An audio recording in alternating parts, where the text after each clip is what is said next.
meus queridos alunos da nossa Escola Bíblica Palavra Viva. Tudo bem com vocês? Um grande abraço, é um prazer estar de volta aqui para tratarmos do nosso curso Doenças do Nosso Século. Hoje nós vamos tratar de uma doença seríssima, uma doença que tem realmente afetado a vida de muitas pessoas, que é o abuso de poder.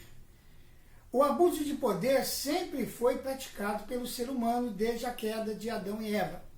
Não é alguma coisa nova, não começou nesses nossos dias, não é resultado de uma mudança na sociedade, muito pelo contrário, é algo que já vem há milênios, fazendo parte da realidade humana. É uma prática comum, onde houver homens obstinados, orgulhosos e atrevidos. Esses homens têm o costume de abusar do poder, desse poder temporário que lhes é dado. Vamos falar um pouquinho do abuso de poder no governo. Isso aí eu sei que muitos já estão por dentro. O abuso de poder no governo. Quando Ezequiel enviou sua profecia de juízo contra o rei de Tiro, ele nos mostrou algumas características de governantes que abusam do poder que lhes foi conferido. Vamos ver o que o profeta diz em Ezequiel, capítulo 28, versículos de 5 a 8. Você pode acompanhar aí na sua Bíblia e nós vamos ler aqui. Pela tua grande sabedoria no comércio, aumentaste as suas riquezas, e por causa das tuas riquezas, eleva-se o teu coração. Portanto, assim diz o Senhor Deus, pois que consideras o teu coração como se for o coração de um Deus, por isso eis que eu trarei sobre ti estrangeiros, os mais terríveis dentre as nações, os quais desembainharão as suas espadas contra a formosura da tua sabedoria e mancharão o teu resplendor. Eles te farão descer a cova e morrerás na morte dos traspassados no meio dos mares. Então veja só, queridos, quem era o rei de Tiro? O rei de Tiro era um grande comerciante. Ele foi dotado de uma grande sabedoria para realizar negócios. Ele aumentou muito as suas riquezas. Com isso, o seu coração se elevou e ele foi se tornando uma pessoa muito arrogante, muito orgulhoso, a ponto de passar a se considerar um deus. Isso era muito comum na antiguidade. Reis que se tornavam tão poderosos que passavam a se considerar deuses. O rei de Tiro foi um desses. Houve outros.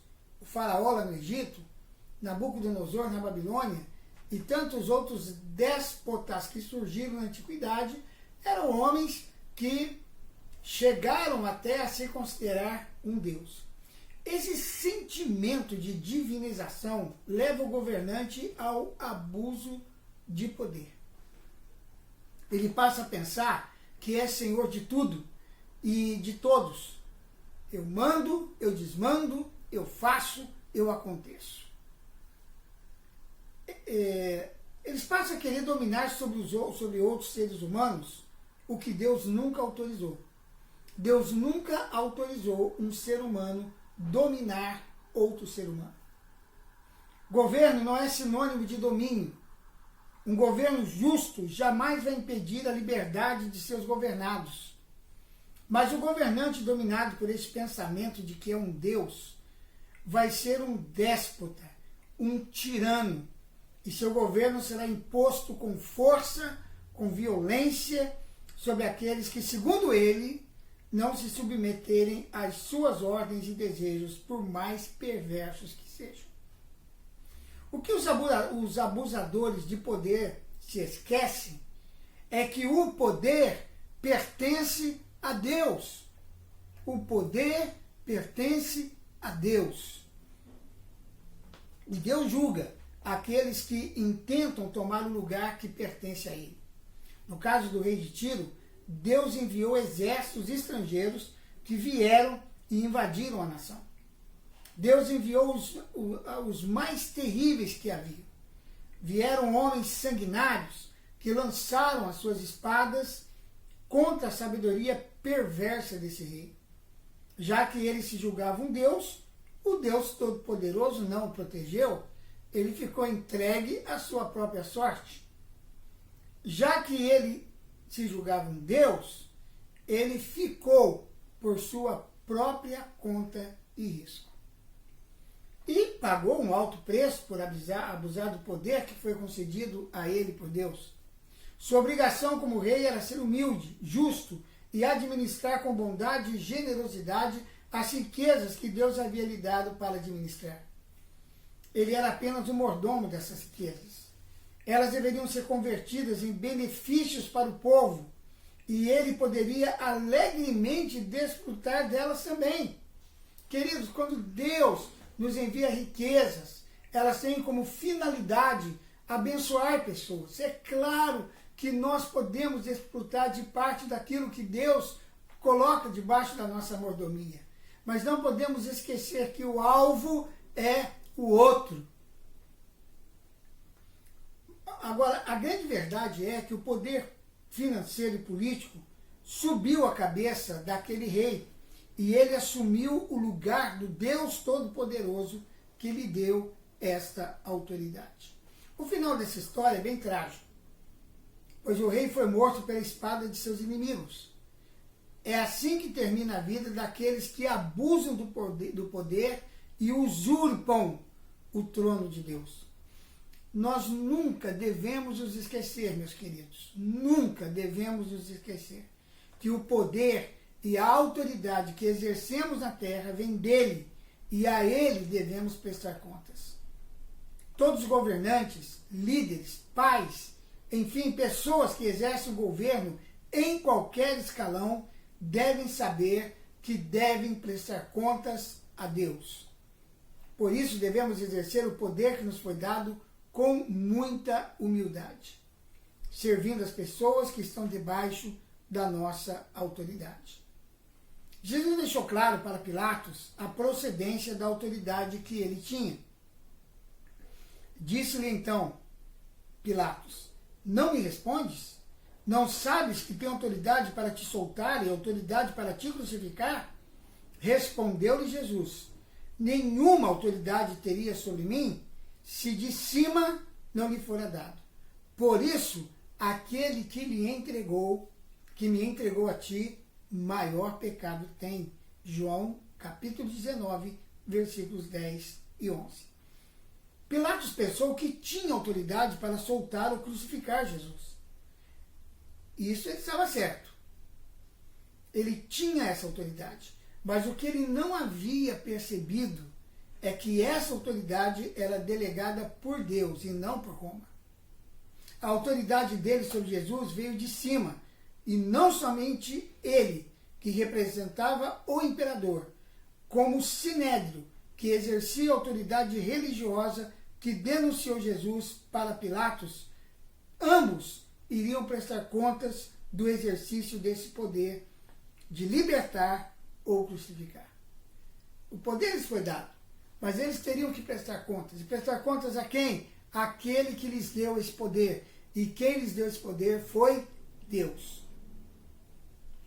Não podemos jamais nos esquecer, queridos. Nunca, jamais podemos nos esquecer a autoridade que exercemos. Em última instância, ela vem de Deus. E a ele vamos prestar contas de como a exercemos. Todo abuso de poder será julgado por ele. Herodes também foi vítima do abuso de poder, pois exerceu o poder sem dar glória a Deus. Pelo contrário, ele se exaltou a ponto de seus súditos afirmarem que sua voz era a voz de um Deus e não de homem. O juízo veio sobre ele na forma de vermes, enviados por Deus, que o feriram e o mataram. Atos capítulo 12, do versículo 20 até o versículo 23. Então, amados, pode haver abuso de poder no governo. E nós temos visto isso, temos visto desmandos terríveis acontecendo dentro da esfera do poder. Né? Em nosso país, principalmente, temos visto assim, como que realmente há abuso de poder. Mas pode haver abuso de poder também no ministério. Essa prática é comum entre obreiros de ministérios independentes, que se colocam numa posição em que não precisam prestar contas a ninguém e nem precisam obedecer a ninguém. Eu fui pastor dentro de uma instituição chamada Igreja Presbiteriana Independente. A Igreja Presbiteriana Independente tem um sistema de governo que pode não ser adequado a outras igrejas, mas serve bem aos interesses do reino de Deus dentro do contexto dessa denominação. É um sistema representativo de governo. Existe um conselho dentro da igreja local, então o pastor, conquanto seja presidente do conselho, ele presta conta ao conselho como um colegiado de presbíteros. Ele é líder sobre cada presbítero e é líder sobre a igreja. Mas ele não exerce essa liderança sozinho. Ele tem um conselho de presbíteros que cooperam com ele, ajudam ele a exercer o governo. Porém, se esses presbíteros forem tentados a abusar do poder que eles têm, eles podem se tornar um grande problema para o pastor. Mas todo sistema de governo, ele sempre vai apresentar esse risco. O conselho, por sua vez, é protegido por ter que prestar conta a um presbitério. O presbitério, com a sua diretoria, com sua liderança, ele vai prestar contas a um sínodo. E esse sínodo vai prestar contas a um Supremo Concílio. Então, existe uma esfera de liderança que, uma vez respeitada, pode ser realmente muito útil para o reino de Deus. Agora,